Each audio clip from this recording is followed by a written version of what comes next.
e Internacional del Trauma. Muchas gracias, doctor, por aceptar la invitación. Gracias a ustedes, Cata, muy amables. Y contamos también con la participación del doctor José Dalma, médico de la UNAM, oftalmólogo de la Universidad de Luisiana, hizo retina y vitrio en la Universidad de Illinois en Chicago, ecografía en la Universidad de Iowa, jefe de servicio del trauma de APEC y miembro de múltiples sociedades, fundador y expresidente de Asociación Panamericana de Trauma, miembro de Consejo Consultivo de ISOT y obtuvo el premio Helen Keller de investigación y es Senior Achievement Award de la Academia Americana. Abandonado la reunión. Doctor Dalma, muchísimas gracias por acompañarnos hoy. Estamos muy contentos de contar con ustedes. Un placer, muchísimas gracias a ustedes por la invitación. Listo, y no siendo más, ya le damos inicio a la sesión de hoy. Presentan los doctores María Alejandra Gómez Rocha y el doctor David Quesada. Abandonado la reunión. María Alejandra Marín se ha unido a la reunión.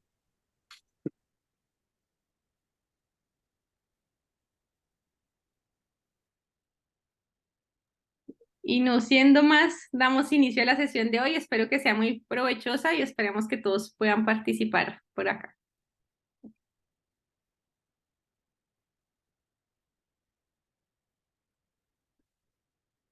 Alejandra Gómez.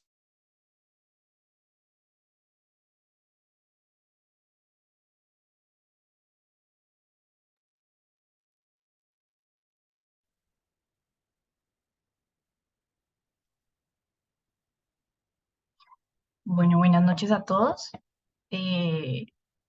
Voy entonces a empezar con el primero de los dos casos que se van a presentar esta noche. Mi nombre es María Alejandra Gómez, yo soy de Bucaramanga y pues hago parte del programa de Fellow de Retina in Vitro de la Foscal. Entonces vamos a arrancar con el primer caso. Este caso es un caso de un paciente que llegó hace no mucho a la clínica, consultó hace más o menos un mes, es un paciente masculino de 49 años de edad que consultó a urgencias oftalmológicas de la clínica Foscal más o menos aproximadamente a eso de la 1 de la tarde, aquejando un trauma ocular penetrante con un alambre, según refería él, de 24 horas de evolución, el día anterior alrededor del mediodía. El mecanismo de trauma fue que mientras estaba caminando por la calle, de repente pasó por una obra de construcción y presenta caída de un alambre, un alambre metálico pues en el ojo derecho, y él dice que él mismo se retiró ese alambre del ojo derecho pues al momento en el que presentó el trauma y había consultado pues a optometría particular y en ese momento le dicen pues que la situación es complicada, que se acerca a un centro como tal para una valoración oftalmológica. Entonces él consulta al día siguiente a la clínica refiriendo dolor 5 de 10 y visión borrosa por el ojo en el que había presentado el trauma, sin otros antecedentes conocidos patológicos ni oftalmológicos. Entonces, al momento en el que él ingresa con una agudeza visual en el ojo del trauma de 20-150 y el ojo contralateral por lo demás completamente sano, párpados sanos, una inyección ciliar superior, córnea opaca con una tinción corneal puntiforme superior, pero sin seidel, ni espontáneo ni inducido, y presencia de pigmento retroquerático. Una cámara anterior, pues por lo demás sin hipopion, únicamente Tyndall, flare de una cruz, y sinequias anteriores en esa parte superior que sellan esa herida corneal, pero sin exposición del tejido uveal como tal. Presenta una iridotomía traumática superior al lado de las sinequias anteriores y una pupila central redonda normorreactiva. Tiene a la dilatación, tiene una catarata estrellada posterior que es preferentemente pues, hacia superior, que afecta parcialmente el eje visual, la presión del ojo derecho en 26, ojo izquierdo en 20. Los medios son un poco opacos, pero permite ver características del polo posterior, se observa la retina adherida y en la periferia superior, por esa presencia de la catarata traumática que está como hacia superior, pues no permite ver muchos detalles. Entonces, en ese momento, el abordaje es antibiótico tópico profiláctico. Se inicia de una vez también antibiótico oral, 400 miligramos de moxifloxacina B oral diarios. Se administra una dosis de toxoide tetánico. Se solicita un ataque de órbitas que, pues a pesar del mecanismo de trauma de haber referido que se sacó el alambre, pues es imperativo descartar ese cuerpo extraño intraocular y se realiza una revaloración con los resultados. Entonces, esta es la tomografía de órbitas. Descarta la presencia de un cuerpo extraño intraocular como tal metálico y pues que sea mayor de tamaño de 0,5 milímetros.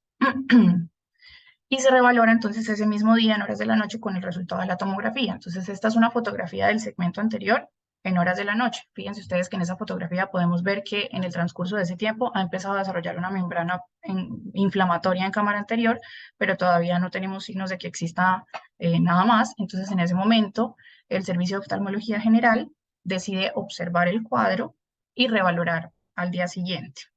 Entonces al día siguiente, 8 de la mañana, este es el ojo, ya presenta un nivel de hipopión de más o menos unos 2 milímetros, y entonces, pues consideramos que existe una rápida progresión de ese cuadro infeccioso y solicitamos una ecografía porque ya la opacidad de medios no permite ver muchos más detalles del polo posterior.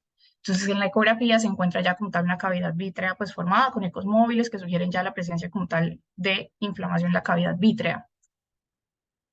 Entonces, pues con todo esto ya nos encontramos con un cuadro rápidamente progresivo que va inicialmente como un trauma ocular pues penetrante pero sin presencia de cuerpo extraño intraocular, pero que rápidamente nos progresa a una endoftalmitis postraumática. Entonces ahí tenemos que empezarnos a hacer las preguntas, ¿cómo vamos a hacer el abordaje tanto del segmento anterior como del segmento posterior? Entonces, pero estamos frente a una herida, en teoría, pues, que es autosellada. Sin embargo, pues hay que mirar cómo se comporta el ojo cuando uno ingresa como tal a la cavidad vítrea, a ver si es que hay fugas o no, y pues cómo abordarlo. En cuanto a la inflamación del segmento anterior, pues nos toca sí o sí retirar esas membranas inflamatorias y ese hipopión que se está formando. Frente al cristalino, pues hay que preguntarnos, ¿debemos conservarlo? ¿Debemos dejarlo en apaquia? Nos programamos para un implante secundario de lente. Respecto al segmento posterior, la vitrectomía que vamos a realizar es una vitrectomía central, es una vitrectomía total. Respecto al vítreo, pues vamos a inducir o no vamos a inducir un desprendimiento de vítreo posterior, vamos a hacer una afeitada de la base del vítreo o no, dependiendo de los hallazgos, pues qué tamponante vamos a utilizar y cuáles son los antibióticos intravítreos, pues que en este caso, frente a esta endoftalmitis traumática, pues vamos a realizar. Entonces, con todo esto, nos organizamos para realizar un lavado de cámara anterior, dependiendo de los hallazgos con o sin FACO, porque pues queríamos darle la oportunidad a un cristalino, pues si es que nos permitía realizar la intervención quirúrgica, vitrectomía posterior, retinopexia, tomamos una muestra de humor vítreo y aplicamos antibióticos intravítreos, todo esto bajo anestesia general. Entonces este es un video cortesía del doctor Carlos Mario Rangel. Entonces arrancamos con ese lavado de cámara anterior con la finalidad de remover pues todas esas membranas inflamatorias del segmento anterior que nos permitan una mejor visualización y trabajo atrás y por supuesto pues como manejo primario del caso.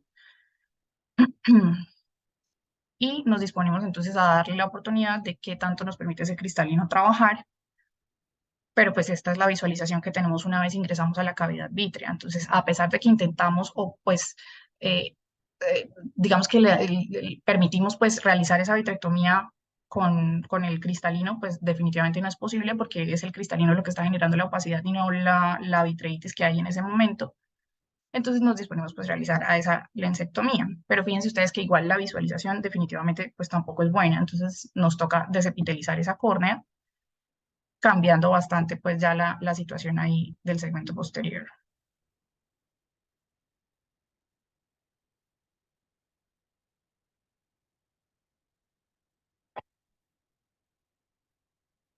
Entonces ya habíamos hecho gran parte de la vitrectomía antes, a pesar de esa opacidad de medios, pero continuamos completando la vitrectomía y nos disponemos a tratar, pues como ven ustedes, existe mucha inflamación ahí a nivel del segmento posterior. Este paciente tenía ya en ese cuadro de menos de 48 horas, ya tenía vasculitis, una vasculitis importante en 4 cuadrantes, esas membranas inflamatorias tremendas que se formaron a nivel del polo posterior, e incluso él hizo una membrana ciclítica que después pues vamos a ver que pues fue necesario también removerla más adelante, en el mismo tiempo quirúrgico.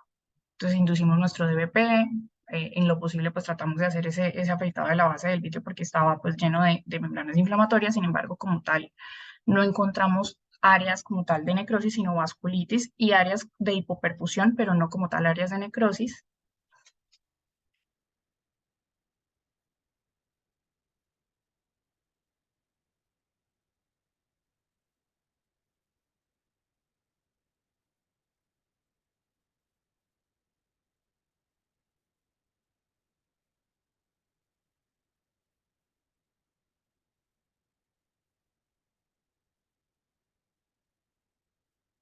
Tenía muchos depósitos en el área posterior, pues en el polo posterior que intentamos también remover y de hecho daba una imagen como si se tratara de un proceso como isquémico a nivel de esas capas internas difuso.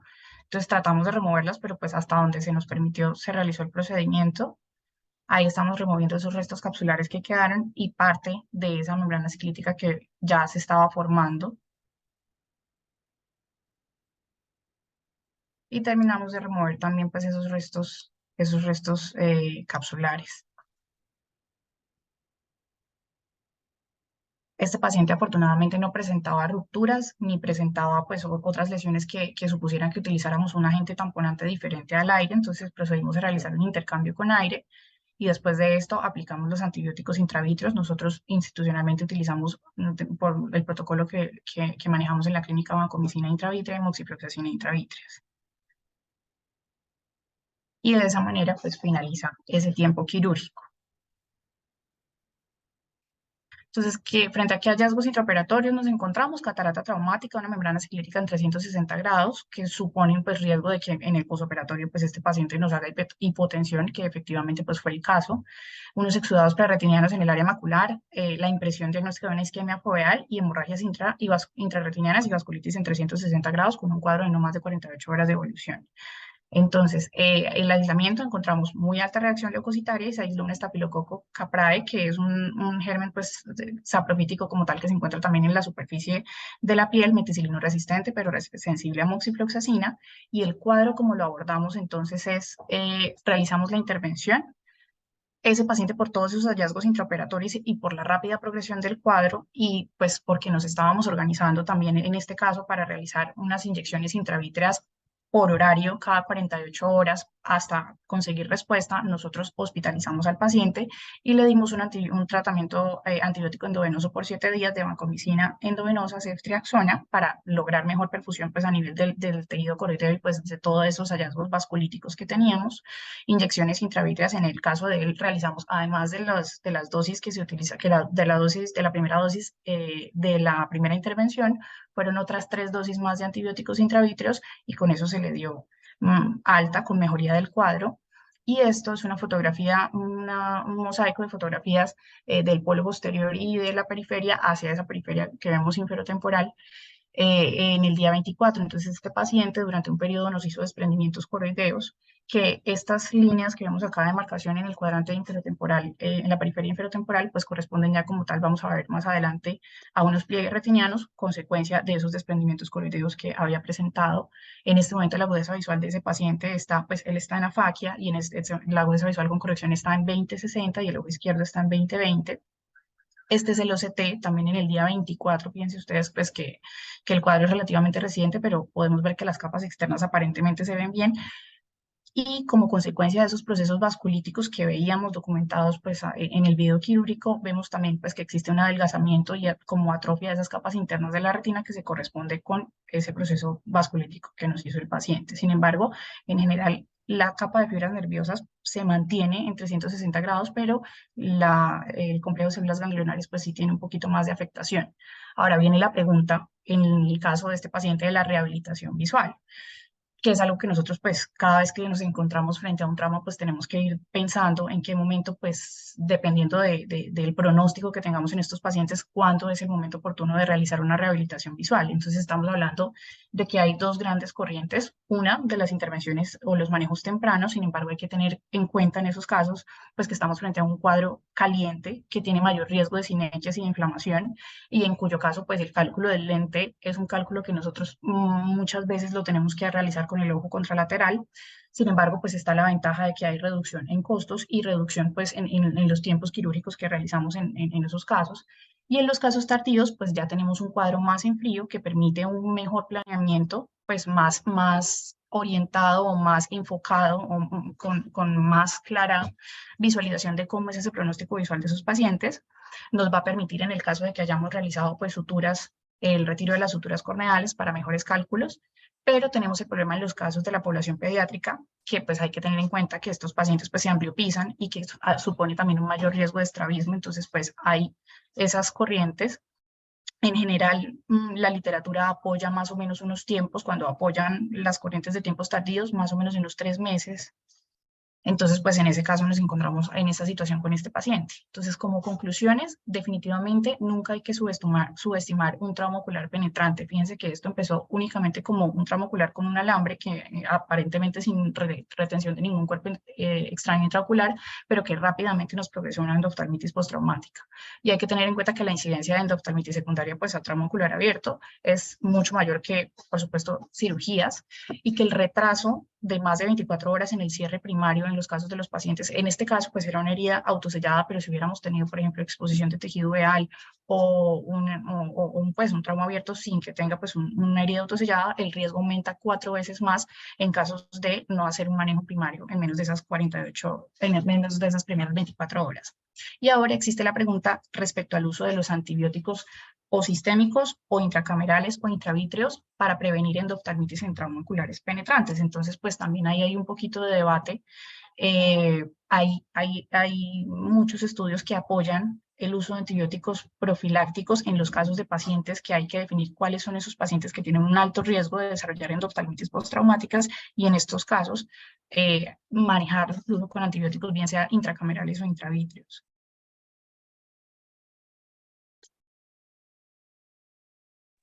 Entonces, pues nada, ese era el caso que les quería presentar. Realmente siento que es un caso que muy a propósito, pues lo trae porque trae muchas enseñanzas, sobre todo de nunca subestimar, pues un cuadro que en apariencia, fíjense ustedes que inicialmente al momento en el que consulta no tiene unas banderas rojas como tan prominentes, o sí las hay, pero no todo el mundo está pendiente pues a la cabeza de esas banderas rojas como para dar un manejo eh, pues inicial, un manejo inicial en estos casos.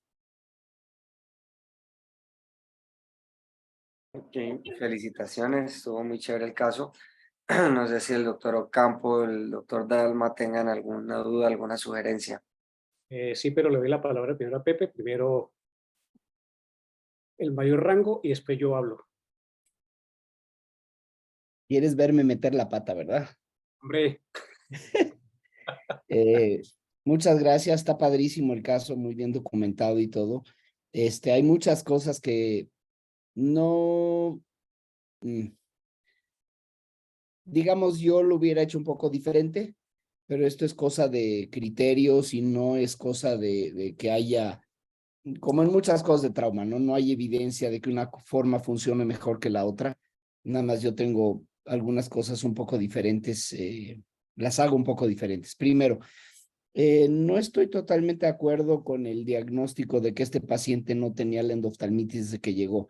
Yo creo que sí tenía una endoftalmitis subclínica, digamos, desde que llegó, y no creo que el hecho que haya pospuesto el tratamiento haya evitado la endoftalmitis. O sea, la endoftalmitis ya la traía. No es que se haya adquirido por tener una herida abierta. El hecho de que en gran parte de los países, digamos, desarrollados, este paciente probablemente se hubiera metido el mismo día a cirugía, probablemente le hubieran puesto antibióticos intravítreos desde el principio, bajo la pura sospecha de una posible endoftalmitis, y creo que el resultado hubiera sido un poquitito mejor, no gran cosa mejor. Nada más como observaciones, a mí no me gusta usar antibióticos tópicos en heridas abiertas, aunque parezca que están cerradas, aunque parezca que no fugan. No creo que en este paciente en particular te haya aportado nada, y sí tienes el riesgo, no necesariamente en este paciente, pero en general, en heridas abiertas no me gusta usar medicamentos tópicos porque no sabemos qué de eso se está metiendo adentro del ojo. Entonces, como eso es totalmente predecible, prefiero no ponerlo hasta que la herida esté cerrada. Segundo, la tomografía que pusiste, creo que estoy de acuerdo en tener algún tipo de imagen para descartar un cuerpo extraño. En todos estos casos es obligado. Sin embargo, esa tomografía en particular no es la más indicada para descartar un cuerpo extraño. Primero tienes una ventana ósea, no es necesariamente una ventana de tejidos, y estás asumiendo que esto es un pedazo de metal ahí adentro y sí lo vas a encontrar, pero si fuera un pedazo de fierro, de madera o lo que sea, perdón, de madera o plástico, eso no lo encuentras en ese tipo de imagen de ventana ósea. Además, los cortes están muy gruesos. Generalmente estos hay que pedir cortes de 1 milímetro, no más grandes que eso. Y si no le insistes mucho a los radiólogos, te dan cortes de 3 a 5 milímetros y un cuerpo extraño intraocular te puede ir muy fácil. Desde la mañana siguiente que vieron al paciente en las fotos clínicas, se ve de como lo describiste originalmente, como se ven las fotos, se ve francamente peor. ¿Sí? Entonces creo que sí ya tiene que haber sospechado una endoftalmitis desde ese momento y no esperarse las horas hasta que empezó a presentar el hipopión. ¿Qué más? ¿Qué más observaciones? Creo que el tratamiento estuvo adecuado. Probablemente ya tenía una catarata. Esa catarata no se iba a quitar y hubiera planeado la lensectomía probablemente desde el principio. No le hubiera puesto un lente intraocular, no le hubiera respetado las cápsulas porque estás dejando un nido puesto para no poder controlar la endoftalmitis adecuadamente. No me gusta quitar el epitelio de la córnea. Generalmente prefiero usar otros métodos antes de quitar el epitelio de la córnea, porque si ya de por sí estás lidiando con bacterias ahí, quitas el epitelio, pues estás pues poniendo las cosas para que esa infección se meta por otros lados, inclusive hacerte un absceso corneal o algo por el estilo. Creo que la cirugía está muy bien hecha en el sentido de despegar la hialoides posterior, y si te hubieras esperado un par de horas más, probablemente esa hialoides posterior no lo hubieras podido quitar porque la retina se empieza a necrosar, y una vez que la retina se necrosa, al quitar la hialoides, arrancas la retina y ya es, ahora sí, como dicen, fin del juego. Entonces, creo que apenas lo metieron a tiempo. Si se hubieran esperado un par de horas más, yo creo que no lo hubieran podido hacer adecuadamente. Yo no soy tan enérgico en limpiar tanto la base del vitrio. Prefiero no correr el riesgo de generar un agujero, porque en estos pacientes generas un agujero, un desgarro en la retina y ya perdiste. Estos ojos, honestamente, no son fáciles de recuperarse.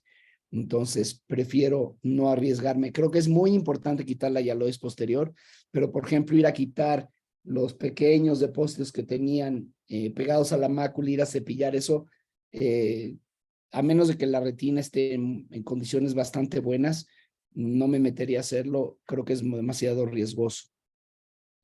Lo de ir a quitar membranas ciclíticas, yo no creo que eran membranas ciclíticas, creo que nada más era fibrina en esa zona, y esa se quita sola con que le pongas un poquito de esteroides y los antibióticos. Esas realmente se quitan solas y no necesitas ir a quitarlas.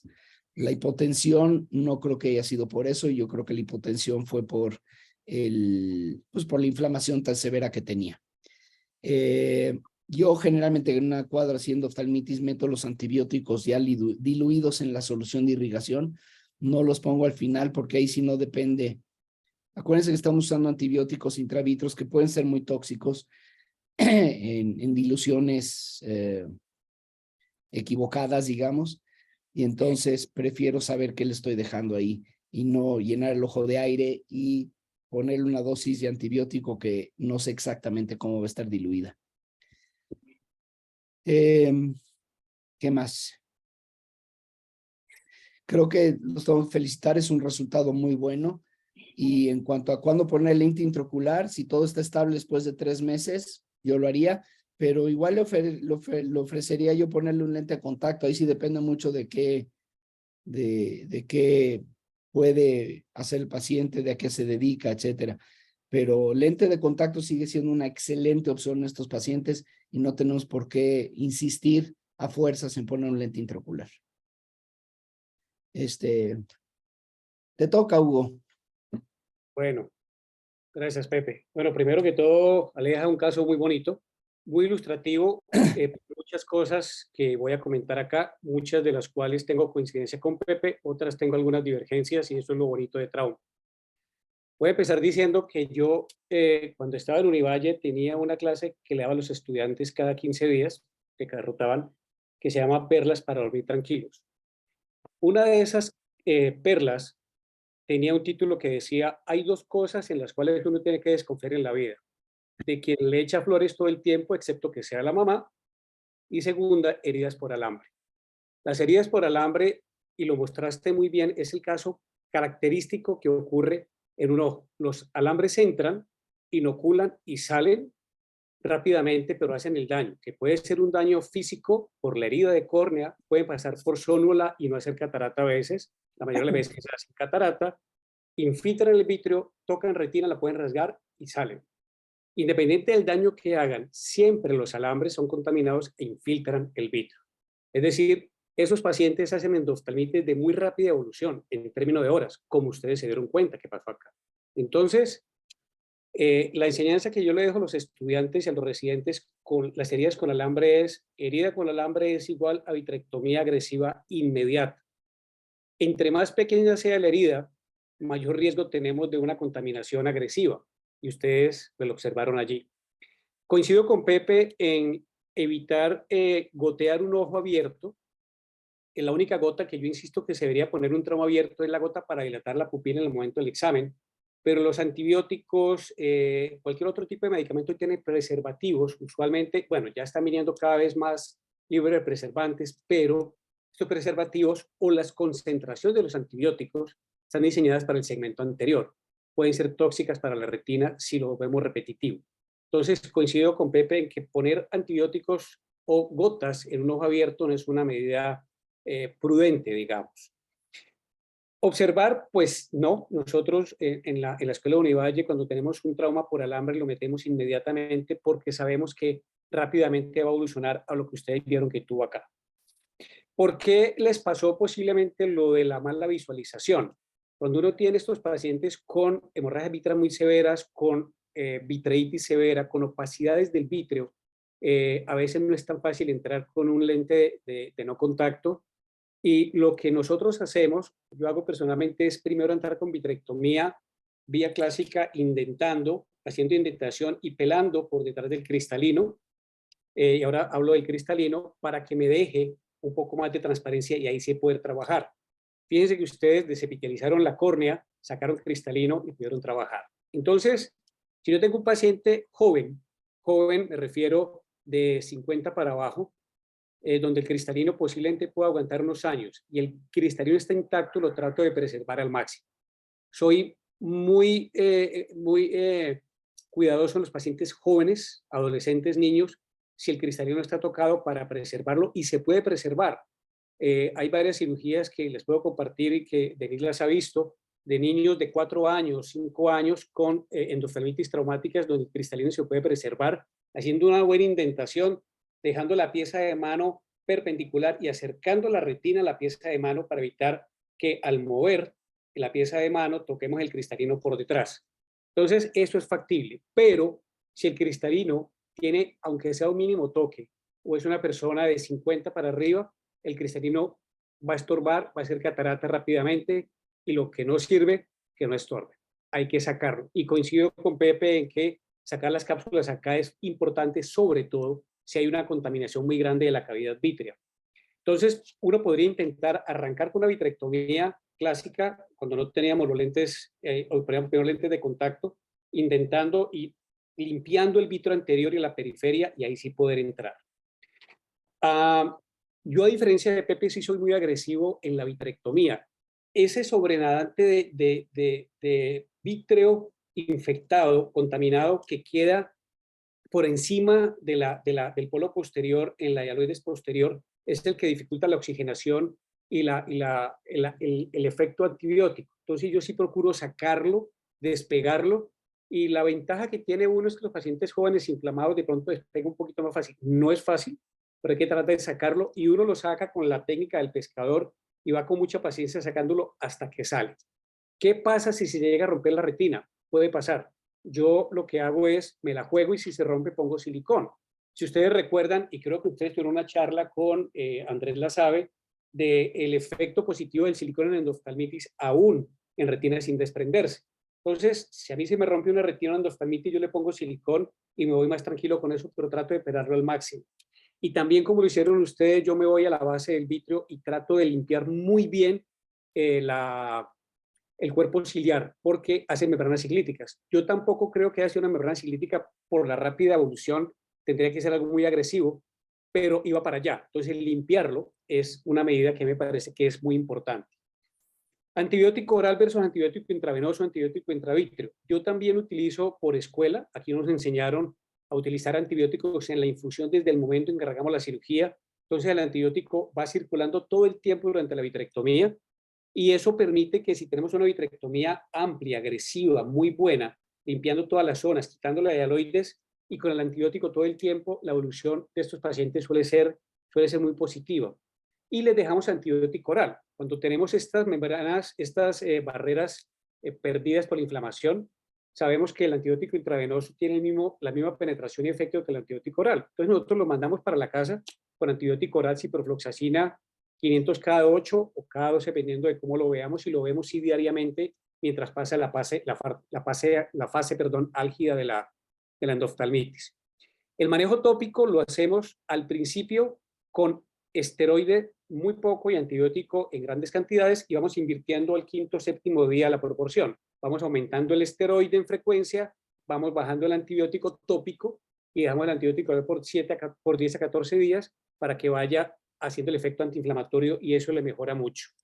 Y en cuanto a la rehabilitación, coincido con Pepe, aquí lo primordial es tener un ojo tranquilo, calmado, un ojo sano, que ya no esté inflamado, y podemos poner un lente de contacto, algo que después le va a permitir al paciente mejorar su visión. Pero no hay afán, no hay afán. Hay que tener el ojo calmado y eso puede ser 2, 4 meses en adelante y ahí ya empieza uno a manejar la parte de inflamación. Entonces lo felicito porque es un caso muy bien manejado, un caso muy ilustrativo y demuestra lo que puede pasar cuando uno o se relaja o se confía y esto va para los colegas que de pronto no son oftalmólogos o son residentes, uno no puede hospitalizar un paciente con un trauma abierto y esperar el fin de semana para mandarlo. Esa conducta tenemos que sacarla de la cabeza y enseñarle desde los cursos primarios, los residentes, los estudiantes, a los médicos generales, a los auditores. Trauma ocular abierto es quirúrgico y se remite a la mayor brevedad. Creo que eso es lo que tenía que decir de este caso. Un caso muy bonito. Felicitaciones, Alejandro. Muchas gracias a ustedes y muchas gracias por todas sus opiniones porque son absolutamente bienvenidas y valiosas. Respecto a lo de las imágenes, sí, definitivamente tenemos problemas con radiología porque siempre mandamos a pedir cortes submilimétricos y sí, los cortes usualmente son unos cortes bastante gruesos que no permiten, pues como un caso como este, que fuera un cuerpo extraño, pues muy, muy pequeño, si hubiera estado presente, definitivamente no lo habría tomado. En ese caso, sí, muy de acuerdo. Yo les quería preguntar respecto al uso de antibióticos intravítreos.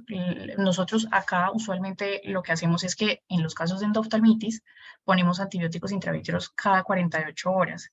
Entonces quería preguntarles su experiencia o su opinión respecto a ese tema. Ya me habían mencionado respecto a la cantidad o a la dosis intravítrea, pero no sé si de pronto hay algún escenario en el que lo consideren. Mira, si puedo opinar, generalmente las endoftalmitis con una dosis, si es el antibiótico adecuado, se resuelven, generalmente. En estos pacientes que estás lidiando con bacterias que no son, digamos, las más comunes, podrías pensar inclusive en poner 2 dosis. Generalmente no creo que se requiera más que eso. Aquí tengo cierta duda en los antibióticos que ustedes tienen como rutina. El usar Vanco y Moxi, estás cargando mucho hacia gram positivos y estás descuidando un poquito la parte de gram negativos, ¿sí? La moxifloxacina funciona para gram negativos, pero no es ideal para gram negativos. Entonces, no sé si vas a usar Vanco, usarías Cefta o vas a usar Moxi nada más.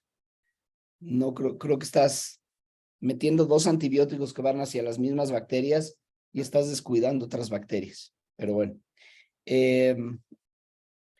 generalmente, como te digo, con 1 o 2 dosis debe ser suficiente y sí les pongo esteroides desde el principio.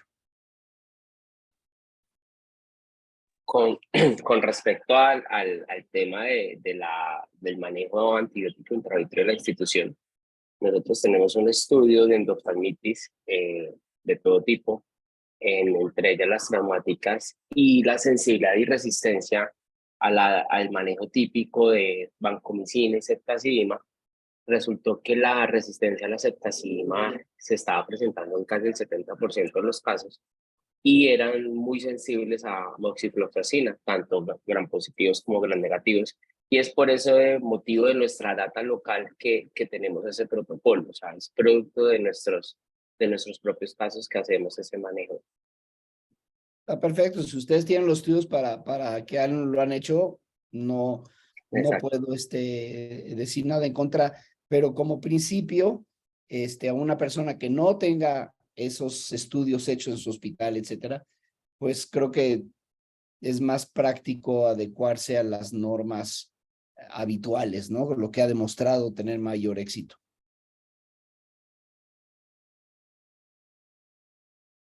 Yo tengo una pregunta, doctor Dalma. De acuerdo con lo de no desepitelizar efectivamente por el riesgo de la infección, de la úlcera, pero ¿cuáles serían sus tips que hubiera hecho antes para tratar de mejorar la visualización y no tener que desepitelizar? A ver, yo tengo, mira, para mí, yo hace mucho tiempo que no tengo que desepitalizar una córnea, muchísimo tiempo. Una de las cosas que uso y que me ayuda es usar un sistema de visión panorámica de contacto. El estar constantemente echándole agua, solución salina, que dizque es isotónica, que no es isotónica para la córnea. Estar traumatizando la córnea constantemente con eso, creo que no es lo mejor para el epitelio. Segundo, tienes otras formas que puedes deshidratar ese epitelio usando glicerina, usando solución hipertónica, o sea, tienes otras modalidades para transparentar esa córnea en caso de que lo necesites. Y me ha tocado, no en pacientes de trauma, pero en pacientes diabéticos que les desepitalizas la córnea y pueden tardar meses en repitelizarse. Sí, después tienen abrasiones recurrentes de la córnea y te metes en otra serie de problemas. Entonces, yo en general trato de no tocar el epitelio de la córnea, dejarlo lo más sano posible. Y te digo, lo que mejor me ha funcionado es usar lentes de contacto. Perfecto. Gracias, doc. Bueno, ¿algún otro comentario? Sí, yo tengo dos comentarios de los antibióticos. En lo personal, yo el antibiótico intravítreo lo dejo como manejo de rescate. Yo sí creo que una endoftalmitis debe meterse el momento en que se diagnostique y llega a la clínica de una vez. Ser agresivo con esos casos, eso es fundamental. Creo que Carlos Mario dijo algo muy importante y es que todos deberemos tener nuestro patrón de sensibilidad antibiótica para saber con qué antibiótico vamos a manejar nuestros casos. No es tan fácil, se hacen instituciones, por ejemplo, la Foscal tiene ese músculo, digamos, para poderlo hacer desde el punto de vista de investigación y de disciplina, pero deberíamos tenerlo todo. Nosotros tenemos por rutina un esquema donde cubrimos, como dice Pepe, gram negativo, gram positivos, inclusive anaerobios, donde tenemos una sospecha de traumas severos, por ejemplo, en la costa. Estas heridas en el mar, en las costas son supremamente agresivas y a veces van con anaerobios por ahí metidos. Pero si uno tiene la sensibilidad, sería fantástico. Yo no pongo antibióticos intravítreos esperando meter al paciente. Yo diagnostico al paciente y lo meto de una vez y soy muy agresivo con eso. Y creo que nunca lo he hecho, en realidad, poner antibióticos después de la cirugía intravítreos. Creo que nunca lo he hecho. Sí. Un tip importante para la córnea, con un aplicador se hace presión muy suave sobre el epitelio, con la cabeza del aplicador suave como un roll-up y uno va quitando el edema de la córnea si desea desepitelizarla. Si uno está medio embromado con eso, pruébenlo que eso le va a funcionar muchas veces y como decía Pepe, la glicerina es fantástica para eso. Muchas veces la opacidad está en segmento anterior. Pues quitar esa cantidad de fibrina en segmento anterior, se dio la sorpresa que, eso ya aclaró y puede entrar a trabajar sin problema adentro. Yo quisiera preguntarle a nuestros invitados si tienen alguna experiencia o qué opinan del uso de yodopovidona en la infusión, ya que está tan muy, digamos, estamos muy de acuerdo con la parte de poner antibióticos en la infusión. ¿Qué opinan de esta conducta que pues se ha visto por ahí ya en algunos casos? Nosotros la usamos, la hemos usado, nos ha ido muy bien con eso. Tienes que tener mucho cuidado con la dilución y en general nos ha funcionado. Cuando no sabemos con qué estamos lidiando, cuando muchas veces el paciente no tiene dinero para comprar los antibióticos, porque la Banco y la Cefta aquí en México son caras y moxifloxacina a veces hay, a veces no hay, etcétera. Hemos tenido circunstancias en las que no tenemos fácilmente accesibles los antibióticos, particularmente en el Hospital de la Ceguera, y hemos usado la yodopovidona y afortunadamente nos ha ido muy bien con eso. Yo con la yodopovidona tengo una experiencia como los borrachitos que dicen, mañana dejo de beber y sigue bebiendo. Entonces, desde hace 2 años estoy diciendo, voy a empezar el estudio con yodopovidona y no lo he empezado. Y justamente esta mañana hablaba con el instrumentador de la clínica y mencioné a Denise diciendo, quiero coger a Denise y proponerle que hagamos el estudio de yodopovidona. ¿Ustedes tienen experiencia, Diego? No, la verdad no tenemos mucha experiencia aquí en sociedad. Realmente pues tenemos más tendencia con los antibióticos, pero no tenemos porque precisamente a veces, digamos, la dilución o algo, en cierto modo, pues como no lo tenemos tan claro, preferimos ser un poco más cautos con esto. Pero podríamos basarnos en la experiencia de Pepe y el grupo de la ceguera. Chévere, Denise. Sí, justamente esta mañana estaba pensando en eso, que sería muy interesante porque es barata, en teoría no hay resistencia y uno puede estar circulando todo el tiempo con la yodopovidona en la vitrectomía. Y la verdad no hemos tenido ningún caso de toxicidad ni nada por el estilo. Lo que sí se siente raro estar inyectando dentro del ojo una solución que francamente se ve amarilla. Sí. ¿Y no te estorba para la vitrectomía? No, para nada. Okay. No es como la fluoresceína, por ejemplo, que a veces sí te opaca las cosas. Esta no.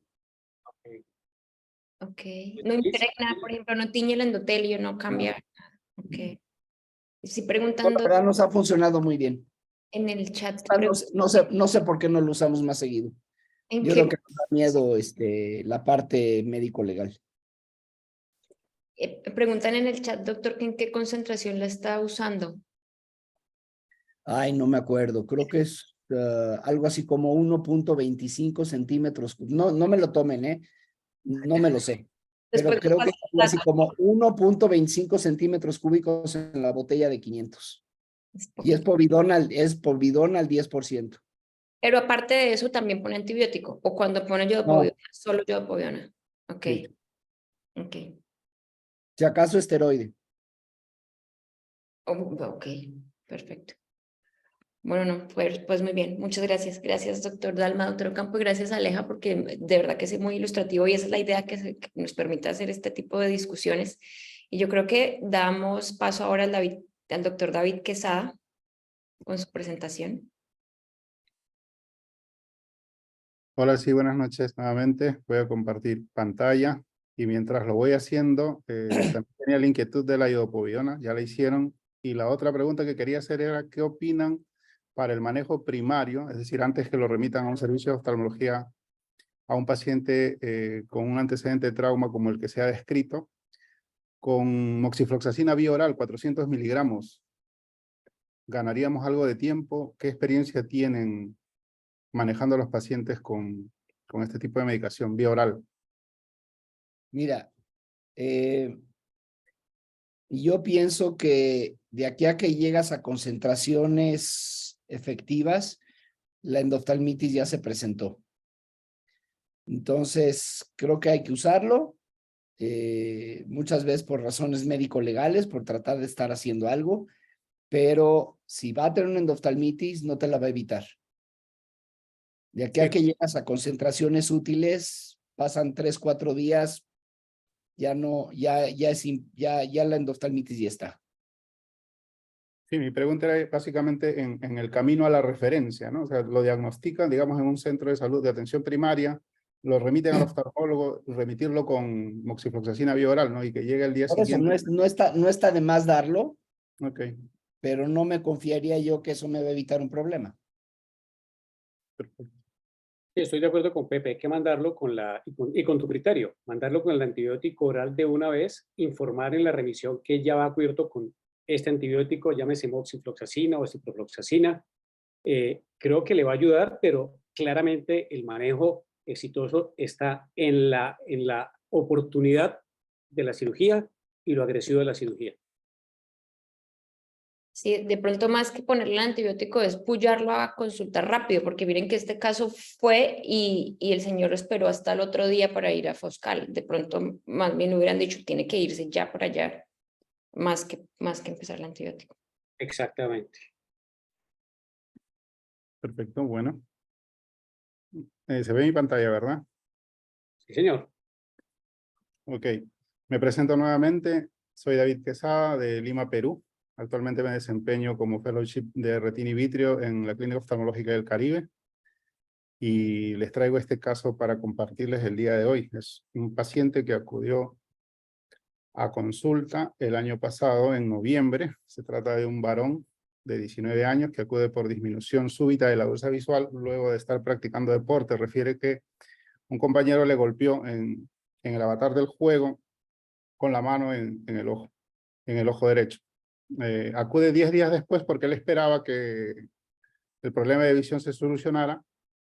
Al no ocurrirlo, llega con nosotros. La agudeza visual para ese momento es de 20/300, al momento del ingreso, mejor corregida. Niega otro tipo de antecedentes, no tiene antecedentes patológicos, familiares, alérgicos o quirúrgicos.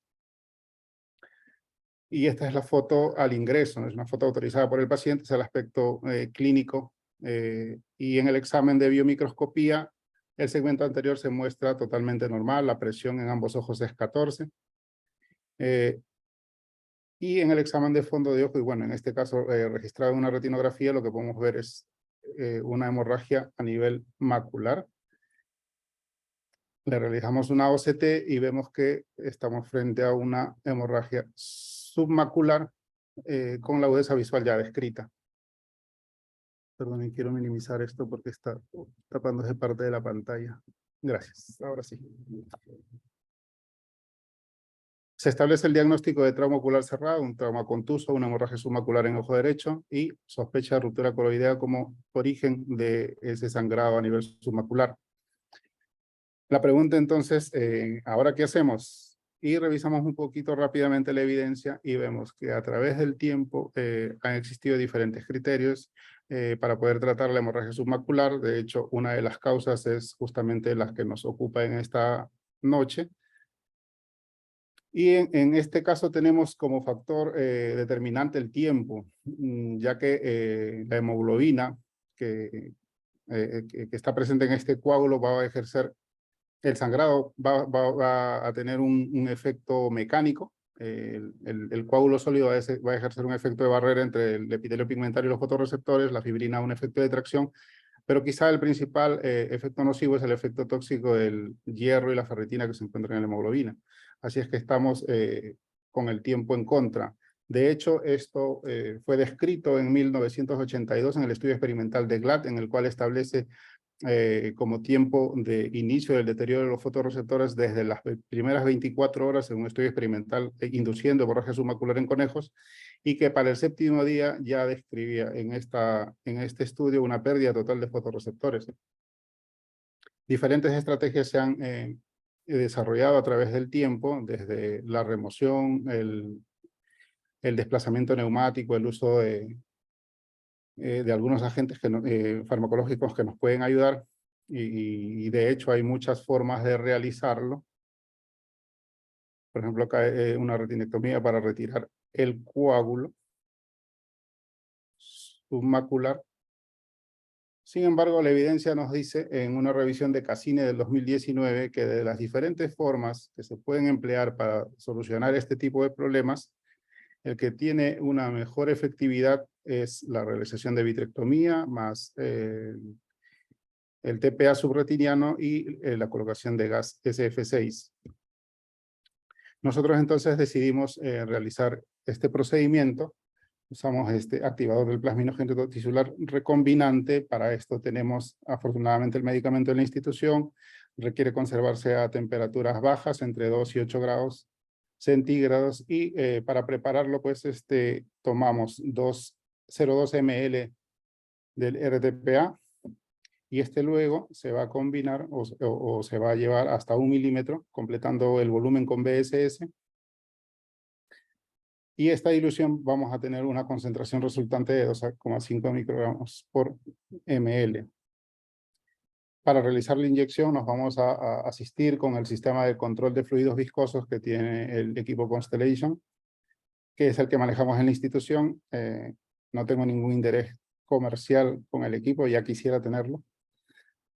Y adaptamos una cánula de 41G y verificamos el flujo. La recomendación para el flujo está descrita entre 10 y 12 milímetros de mercurio, pero lo principal es verificar el caudal. Como vimos ahí, los ideales recomiendan que la cantidad de fluido que egresa sea por goteo, un goteo mínimo, ¿no? Nosotros lo obtuvimos en 6 milímetros de mercurio. Luego entonces realizamos una vitrectomía con puertos de 25G, una vitrectomía en un paciente fáquico, recordemos, el cristalino es transparente, habíamos dicho que el segmento anterior no tenía alteraciones.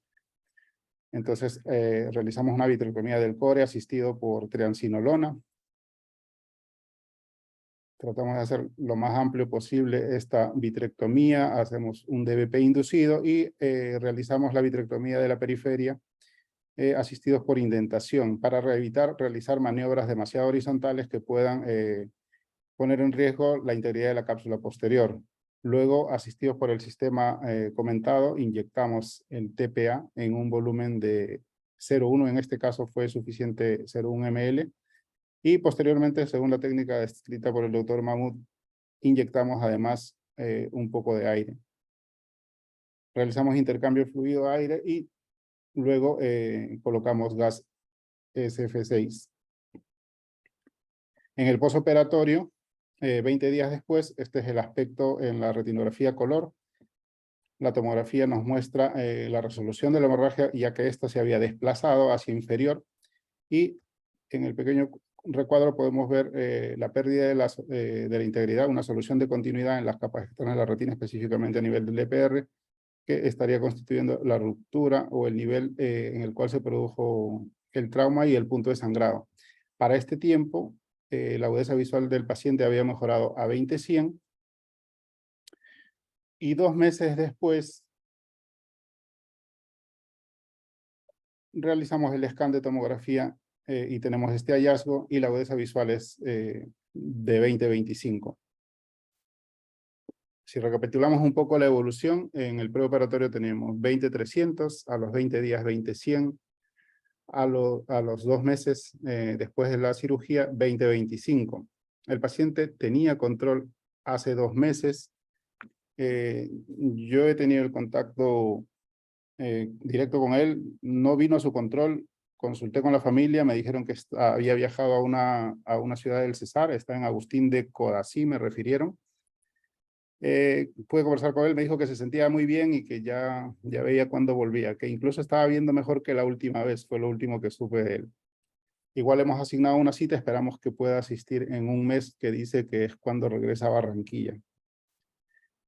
Y bueno, esa era la experiencia que quería compartir con ustedes. Y es el staff médico, el equipo de retina de la Clínica Oftalmológica del Caribe. Muchas gracias por su atención, quedo atento a sus preguntas.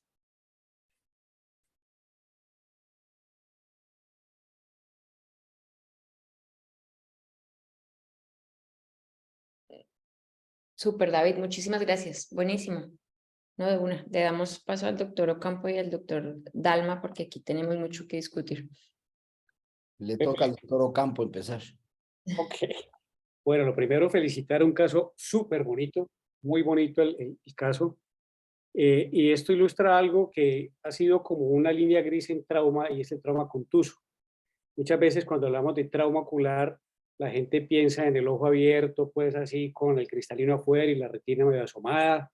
y esos ojos que son casi inoperables, pero los traumas contusos tienen un gran problema y es que son traumas muy, muy disimulados, si se quiere. Y uno dice, pero el segmento anterior está muy bien, pero la hemorragia chiquitica que está atrás es la que le va a bajar el pronóstico a este paciente. Muchas veces todavía se tiene la tendencia en ser conservador y esperar, y uno aquí tampoco puede esperar. Así como uno no puede esperar un ojo abierto infectado, tampoco esperar un sangrado submacular donde la toxicidad está ya descrita, se hace en cuestión de muy poco tiempo, hay que ser agresivo. Entonces es un caso muy lindo. La limitante que de pronto se puede tener es el costo de la TEASA, pero cuando se tiene el recurso, fantástico. Una cirugía muy bonita, un resultado muy lindo, felicitaciones por el caso. Voy a extenderme un poquito a los otros tipos de trauma, y son los traumas contusos con hemorragias importantes. Sobre todo esos traumas donde existe la tendencia todavía a esperar a que la hemorragia resuelva para ver qué se puede hacer. Nosotros en la Universidad del Valle, mientras tuvimos el fellow con Daniel y estuve los 3 años, tuvimos la oportunidad de ver 3 pacientes, por fortuna eso no es tan frecuente, de traumas contusos importantes con hemorragias grandes. Y lo que hicimos fue meternos de forma agresiva a sacar la hemorragia, y en los 3 casos encontramos adelgazamiento de la retina y en un desgarro grande de la retina. Entonces, ¿qué concluimos nosotros? Con 3 casos, que son pocos, pero los 3 demostraron lo mismo. Si yo tengo un caso, si a mí me llega un caso de un trauma contuso con hemorragia severa, yo no dudo en meterlo a sacar la hemorragia y revisar la retina, porque uno se va a dar sorpresas.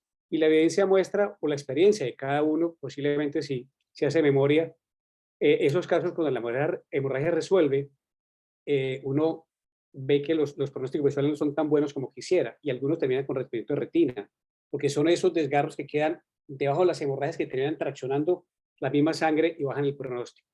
Entonces, yo también creo que uno debe ser agresivo en traumas contusos con hemorragias. Muy bonito caso. Muchas gracias, doctor. Un comentario. Muchas veces estos traumas como el que tienen ustedes aquí mostrado, tienen estas fracturas coroideas submaculares. Y eso desanima un poco. Dice, bueno, hicimos la cirugía y el paciente quedó con 20, 200 de visión de todas formas. Digo, este resultado que ustedes tuvieron está muy bueno y afortunadamente esa pequeña fractura libró la fobia, pero no es lo habitual.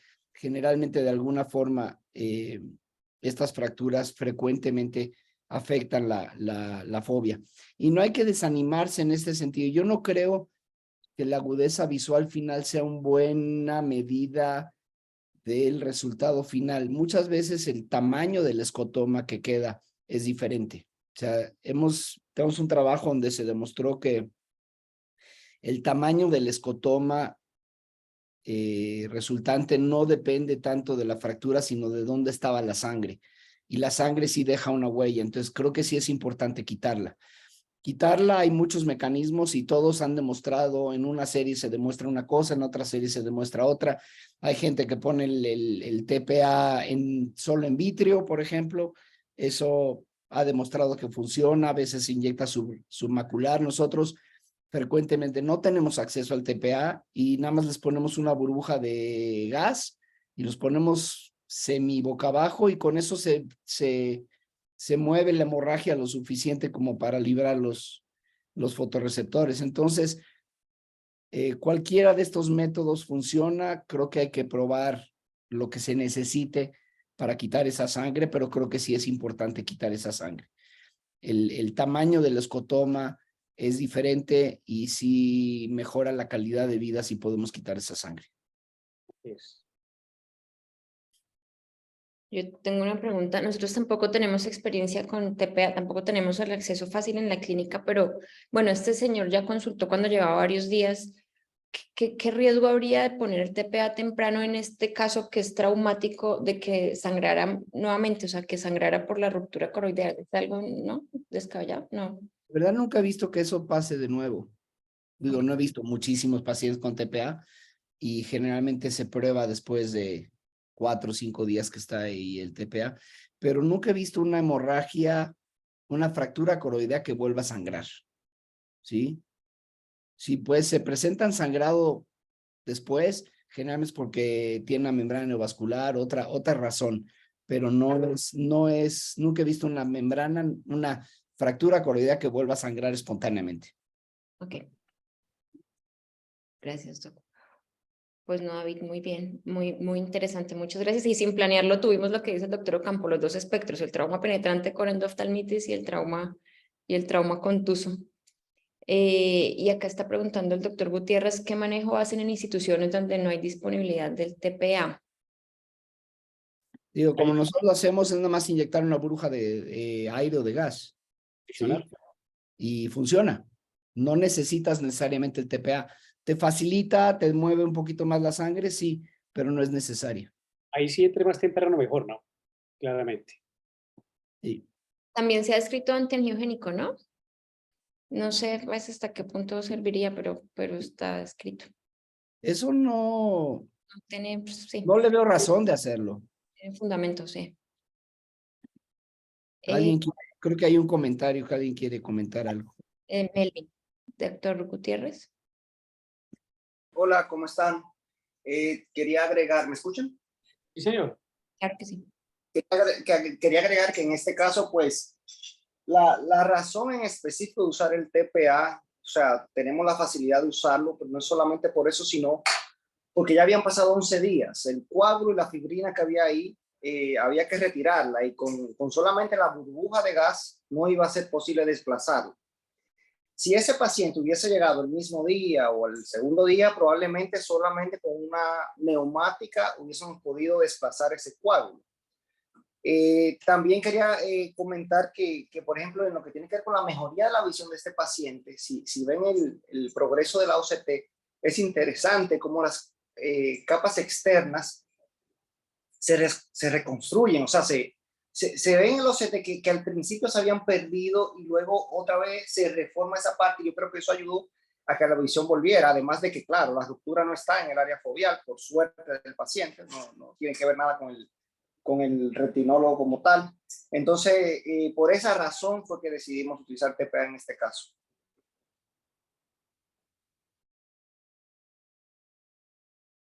Gracias. Bueno, muy bien. Yo quería hacer otra pregunta en relación a lo que había comentado el doctor Ocampo previamente con esas hemorragias.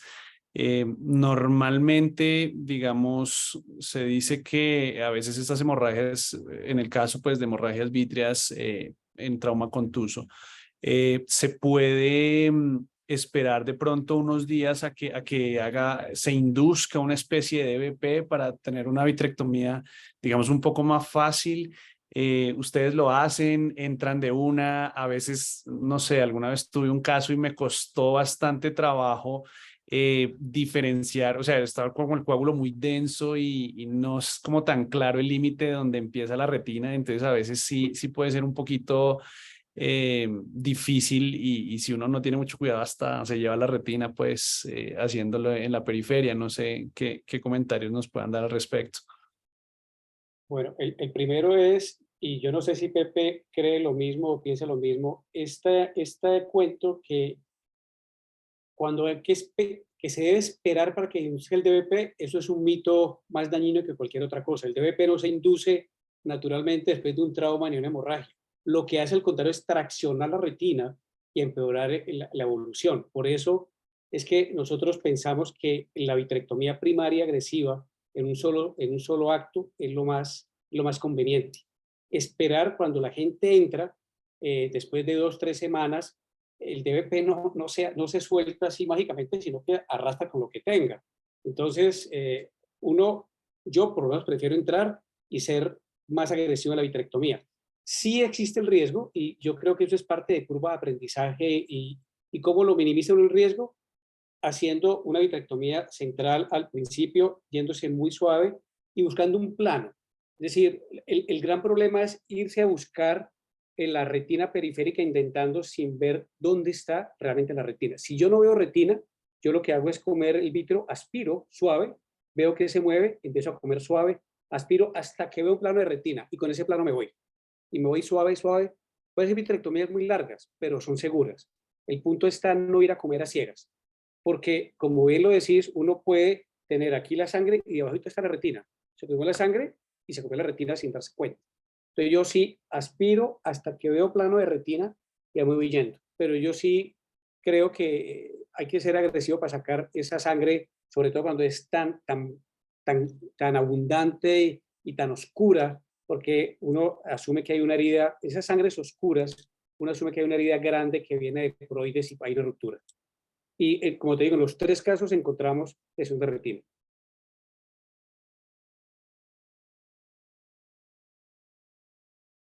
Perfecto. Mi estrategia en estos pacientes siempre es, igual voy haciendo la vitrectomía muy despacito y siempre en lo que considero que es arriba del nervio óptico, ¿sí?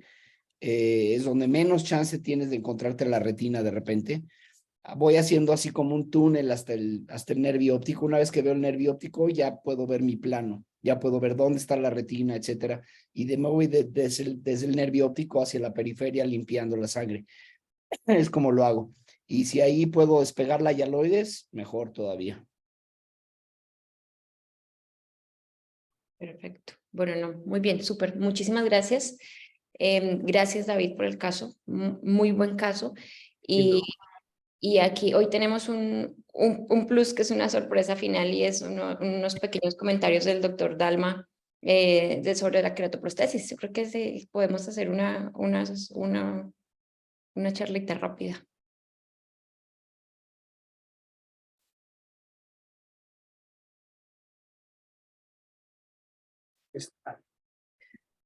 ¿Puedo compartir la pantalla? Ya, ahí está el auditorio suyo. Gracias.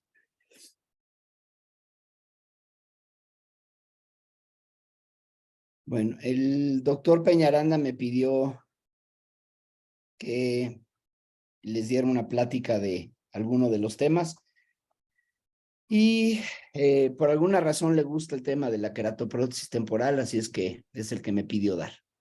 No sé si pueden ver ahí la pantalla, pero vamos a hablar un poquito de las queratoprótesis temporales en trauma ocular. Y afortunadamente o desafortunadamente sí tengo algo de interés comercial en uno de estos dispositivos porque diseñé una. Pero en general, no es raro que en trauma que tengamos esto, ¿sí? Una córnea opaca, una córnea que no nos deja trabajar y patología en el segmento posterior que requiere una atención y mientras más pronto lo hagamos mejor porque si no estos ojos se nos van a tisis. Y aquí tenemos algunas opciones en cuanto a cómo manejarlo. Una es hacer vitrectomías a cielo abierto, o sea, quitar la córnea, hacer la vitrectomía a cielo abierto, después poner otra córnea o la misma. Otra es usar el endoscopio o las queratoprótesis temporales. Son 3 métodos que hay para tratar de eliminar o trabajar alrededor de una córnea opaca cuando tenemos patología del segmento posterior. Vamos a ver algunas ventajas y desventajas de cada una de estas. La vitrectomía a cielo abierto, probablemente la más antigua de ellas. Cuando tenemos patología, por ejemplo, aquí en este video que estoy enseñando, es un cuerpo extraño sumamente grande que no había otra forma de sacarlo. Pero es un sistema abierto, no tenemos presurización, o sea, no tenemos control absoluto de las estructuras intraoculares. Tenemos una mala visualización, no estamos acostumbrados a manejarla y obviamente tenemos el riesgo de una hemorragia expulsiva siempre. Si alguien lo quiere hacer y a veces como en este caso es necesario, pues siempre hay que tener un anillo de Fleringa puesto para tratar de evitar las posibles complicaciones o manejarlas si es que se presentan. No es una técnica fácil, es una técnica que a veces es necesaria porque no nos queda de otra. El uso del endoscopio tiene la ventaja de que si es un sistema cerrado, quiere decir que nos permite una buena presurización, pero la visualización, aunque tenemos máquinas nuevas hoy en día, no es muy buena, particularmente con calibres pequeños, es una visualización bastante mala. No tenemos estereopsis, solo podemos usar una mano porque la otra la estamos usando para ver y para iluminar. Entonces, no es un sistema con el que estamos acostumbrados a ver. Y además la curva de aprendizaje con esta técnica no es fácil. Es una curva de aprendizaje muy lenta, muy larga. Hay que aprender a orientarse, etcétera. Y gente que lo sabe manejar, lo puede manejar, pero creo que estamos muy limitados en las patologías que realmente podemos atender con esto.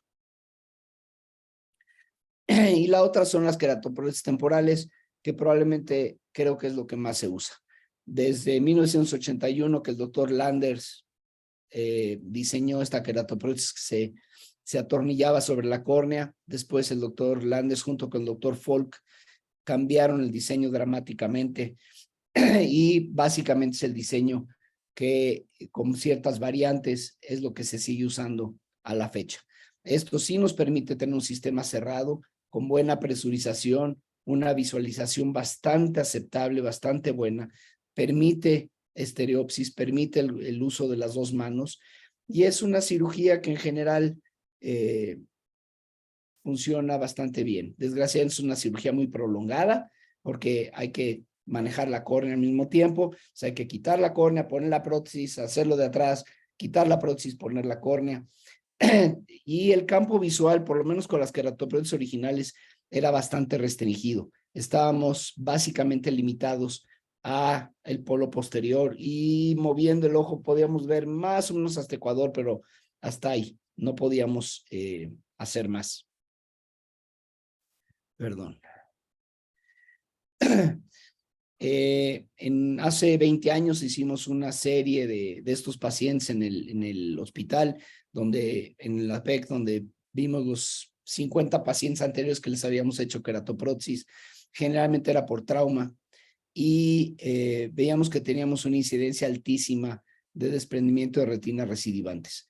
Ya muchos de estos pacientes iban a tisis a pesar de la cirugía y demás porque acababan con desprendimientos de retina de todas formas a pesar de haber hecho la cirugía. Y nos pudimos averiguar, bueno, ¿por qué tienen tanto desprendimiento de retina recidivante?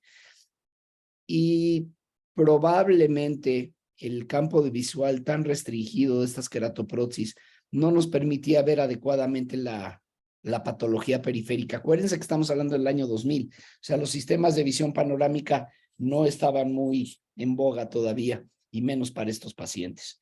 Y esto más o menos era similar a lo que se había reportado en otras series.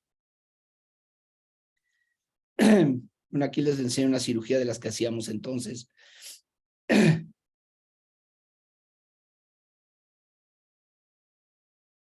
Son los típicos pacientes que tienen leucomas adherentes, sinequias por todos lados, etcétera. Y ahí ponemos la queratosis y ven el campo visual más o menos limitado que tenemos. Ahorita van a ver más o menos cómo se ve la papila y el polo posterior y van a ver que es un campo visual pues, relativamente limitado a los 30, 40 grados centrales. Sí, ahí se ve la mácula, se ve el nervio óptico y podemos ver más o menos hasta Ecuador y probablemente no más que eso.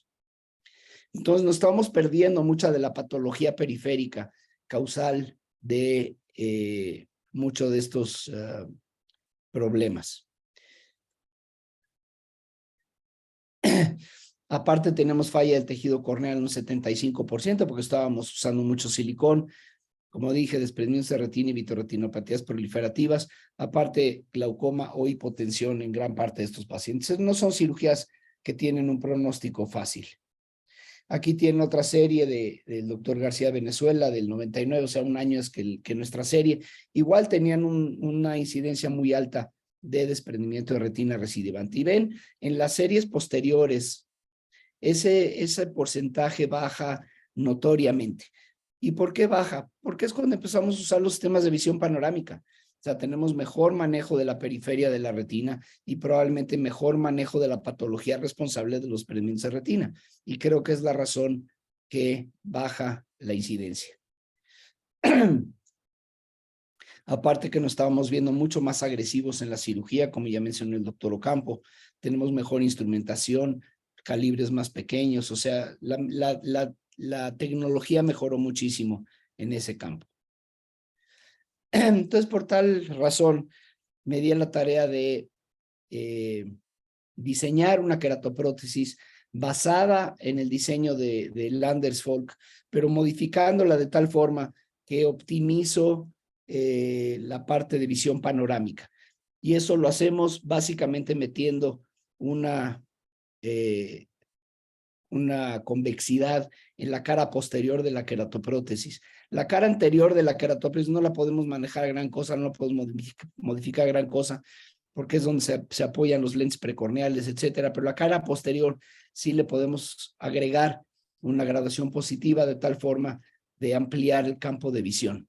No sé si han notado la diferencia que tenemos en el campo visual de un paciente, si lo vemos con un lente indirecto de 20 dioptrías o uno de 28 dioptrías. Más o menos esa es la diferencia que estamos haciendo con esta queratoprótesis.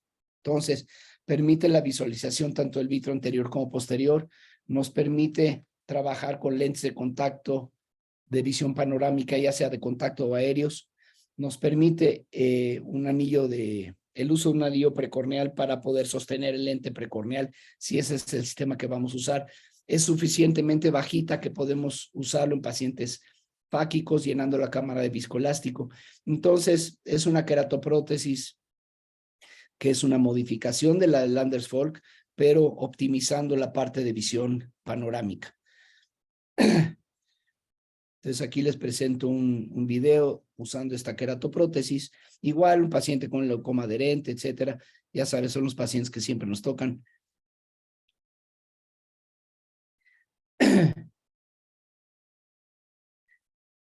Y vean el campo visual que nos da esta queratoprótesis. Obviamente estamos usando un sistema de candelabro para iluminar toda la cavidad, pero como ven, podemos ver prácticamente hasta la hora serrata. Nos permite muy buena disección de la vitreoretinopatía proliferativa periférica, inclusive subretiniana, que es lo que estamos haciendo ahí a través del desgarro gigante que este paciente presentaba. Nos permite ver bien la periferia de la retina. Entonces, como ven, ahí tenemos ahora el desgarro gigante que está básicamente a nivel de la base posterior de la base del vítreo, y ven que la podemos ver fácilmente. Al final de la cirugía, pues le ponemos una córnea nueva, transparente. Esa es una de las cirugías que tengo. Esta es otra cirugía de la doctora Gabriela López Caraza, de una paciente que presentaba una endoftalmitis por un exoplante infectado. Igual ven que tiene un campo de visión. Este es usando el sistema ReSight, y ven que el campo de visión que tiene es bastante amplio, prácticamente hasta la hora serrata. Ahí tiene un absceso intrarretiniano, subretiniano, ahí van a quitar las cápsulas, membranas ciclíticas, etcétera, todo a través de la queratoprótesis. Entonces, la vitrectomía con queratoprótesis permite trabajar con un sistema cerrado, lo cual nos da muchísima más seguridad, nos permite una muy buena visualización de toda la cavidad vítrea, prácticamente hasta la hora serrata, y sí hemos mejorado nuestros resultados quirúrgicos, no digo nada más por el uso de la queratoprótesis, sino porque hemos aprendido a usar la queratoprótesis en forma mucho más efectiva y teniendo mucho mayor atención a la patología de la retina periférica. Pues muchas gracias. No sé si tiene alguna duda. Doc, muchas gracias. Yo creo que todo el mundo se está preguntando cómo la tenemos, ¿no? ¿Cómo la tenemos? Pues hasta ahorita, la única forma, yo las tengo, tengo un laboratorio aquí que me las hace, y pues a quien le interese, pues yo las puedo vender. Okay. Es que Pepe viene a Cartagena para el ISOT. Eso, ahí toca que traiga. Y Sí. yo tengo que decir algo, y no tengo interés comercial. Yo tengo una queratoprótesis de Pepe y es fantástica. Yo lo vi Funciona en el hospital, pero no se perdió. Cuando yo era fellow, eso se perdió. Esa historia hay que contarla. Voy a contarla de una vez, Pepe. Denis. Pepe me regaló, creo que fue la segunda, Pepe, me contaste que hiciste. Sí. Esa la llevó al hospital y la utilizó un colega en una cirugía complicada, y cuando fui a reclamarla me dijeron, Ay, eso se guardó. El lentecito que botamos, esa keratoprostesis la botaron y yo no sabía cómo decirle a Pepe que la que él me regaló la habían botado en el primer paciente que hicimos. No, ni siquiera lo usé yo, la usó un colega. Después tuve otra que la guardo con un celo absoluto. La presto, pido la cédula del que me la presta y contra la cédula entrego la keratoprostesis. La he utilizado en algunos casos y funciona precioso. Se ve muy bien. Sí, el doctor Ferenc Kuhn tiene una y me dice que también que le encanta, que es la mejor keratoprotesis que he usado. Me da mucho gusto. Es verdad. Es fantástica. Nos invitamos al doctor Dalma para que nos traiga varias para el Congreso de Cartagena. Con mucho gusto. No, pero muchas gracias al doctor Dalma, al doctor Ocampo, David y Alejandra. Muy sustancioso, muy bueno. Gracias de verdad a todos por conectarse también hasta estas horas. Y de verdad nos vemos en Cartagena el 4 de agosto. ¿Me regalan publicidad un minuto? De una. Pues, De una. Muchas gracias. Voy a compartir pantalla. Desktop. Ok. Bueno, rápidamente. Justamente hoy terminamos el programa final. Es todo lo que está viendo acá. Por efectos del tiempo, le puedo decir, es la 15ª versión del ISOT. Es la tercera vez que se hace en Latinoamérica. Se hizo en México, se hizo en Argentina. Nosotros tendremos el orgullo de presentar esta propuesta, que es un trabajo de la Panamericana. O sea, yo estoy poniendo la cara porque se hace en Cartagena, Colombia, pero quiero decir de una vez que ha sido un trabajo de todo el grupo de la APSO. Me han apoyado absolutamente de forma irrestricta y gracias al trabajo de todos es que podemos tener este congreso. Voy a decirles cifras. Tenemos 32 conferencistas de 12 países. Todos estos personajes vienen de Alemania, tenemos de Argentina, tenemos de Australia, de Chile, de Colombia, por supuesto, de Ecuador, de Estados Unidos, de Guatemala, de la India, de México, de Perú y de Venezuela. Vamos a hacer 11 módulos donde se va a coger desde lo básico de trauma hasta lo complejo. Y lo complejo va a ser no algo inalcanzable, sino lo pusimos como la cereza del pastel al final de todo y se llama Mi peor caso y cómo lo resolví. Y eso va a ser el sábado por la tarde porque sabemos que eso va a llamar muchísimo la atención. Es un congreso hecho para todos. Esto no es para retinólogos expertos en trauma. Vamos a tener desde los casos para el oftalmólogo general, para el residente, para el fellow, hasta la persona que tenga mayor experiencia. Entonces vamos a compartir todo lo que todos estos invitados que vienen de todos estos países nos van a mostrar. Y la otra sorpresa que tenemos es que el día 3 esto es 4 y 5 de agosto. El 3 de agosto vamos a hacer un bootcamp que es el primero que se hace a este nivel de trauma ocular. Nosotros en la clínica de oftalmología hicimos uno hace como 4 años y vamos a sacar esta experiencia y mostrarla acá. ¿Quiénes van a ser los profesores? Estos personajes de acá. O sea, van a tener gente de la talla de Pepe, de Ferenc Kuhn, de Arne Viestens, siendo profesores de ustedes. Este bootcamp tiene un precio diferente a lo del Congreso, es de 400.000 pesos masiva, y quienes quieran inscribirse al Congreso, yo les voy a mostrar por acá donde estamos en internet. Esta es la página donde se van a inscribir. Yo ahora por el chat les paso el link de la página y ahí encuentran absolutamente toda la información. La sede, el registro, pagos en línea, alojamiento, contacto. El curso de práctico, el bootcamp, sí hay que mandar los datos, me lo mandan a mí, porque como son apenas 20 cupos y ya tenemos 8 personas, no queremos que se vaya a inscribir gente y se nos sobrepase. Entonces, vamos a recibir por llamado. Pues, recibimos los datos, el nombre, la cédula, el teléfono, y les decimos si todavía hay cupo y si están interesados, pues se inscriben. Entonces, les voy a dar en el chat de la presentación de hoy la dirección para quien se quiera meter, pues lo haga, y ojalá sería una cosa fantástica que nos acompañaran, porque créanme que el trabajo que hemos hecho durante este año ha sido muy interesante y repito, el apoyo de todo el grupo de la Panamericana ha sido fundamental para que esto sea una realidad. Y de entrada les agradezco a ellos pues todo el apoyo porque no ha sido fácil, pero creo que va a ser muy satisfactorio. Ahí les compartí la dirección para el que se quiera meter y los esperamos en Cartagena. Pepe va a vender sus keratoprostesis allá, o sea que tiene que aprovechar para que vean a Pepe en sus charlas como instructor del bootcamp de trauma y de una vez le compran la keratoprostesis. Muchas gracias, Denise. No, Doc, con todo gusto. Nos vemos en Cartagena entonces. Así es. Muy bien. Así lo esperamos a todos. Gracias, buenas noches y gracias por la invitación. Bueno, Pepe, qué gusto muchísimas verte. gracias a todos. Les agradecemos su permanencia y pues la atención y toda la discusión tan interesante. Y bueno, pues que tengan una feliz noche. Muchas gracias. Gracias a todos. Gracias Feliz a noche. todos, buenas noches. Buenas noches, gracias por participar. Muchas gracias a todos. Chao, Aleja. Nos vemos.